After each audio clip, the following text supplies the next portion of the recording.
বিশ্বনবীর মেয়ের জামাতা আলী রাদিয়াল্লাহু তাআলা আনহু মদ খায়া নামাজে দাঁড়াইছে। মাগরিবের সালাতের ইমামতি করতে যে সূরাতুল কাফিরুন লা আ'বুদু মা তা'বুদুনের জায়গায় ভুলে মাতলামি করতে করতে পড়তে শুরু করছে আ'বুদু মা তা'বুদুন, লা বাদ দিয়ে দিছে। সেই হযরতে আলীকে বড় বড় স্কলার বেরিয়েছে, অনেকে আবার বলে তিনি নাকি নামাজ অবস্থায় মদ খেয়েছিলেন। কি গো বলবেন না নাউজুবিল্লাহ? তাহলে বলুন সাধারণ মানুষ বাঁচবেন কি করে?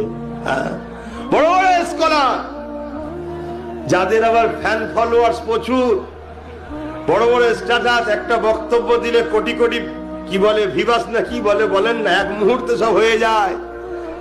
কিন্তু তাদের বক্তব্য হযরত আলী নাকি শরাব পান করে নামাজে দাঁড়িয়েছিলেন, সূরা কাফিরুন পড়তে গিয়ে ভুল পড়ে ফেলেছিলেন। বলুন নাউজুবিল্লাহ, লা হাওলা ওয়ালা কুওয়াতা ইল্লা বিল্লাহ। হায় রে আলেম, হায় রে জালিম, তোর মুখের ভাষা কি?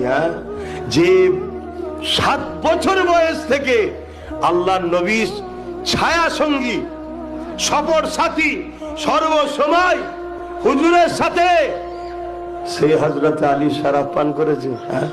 তাহলে কি শিক্ষাচ্ছ উম্মতকে? এ কথা যেই মানবে অমনি ইমান চলে যাবে। তাহলে কোটি কোটি লোকের ইমান লুটছে কারা? বলবেন তো কারা লুটছে? একদল উলামারাই লুটছে।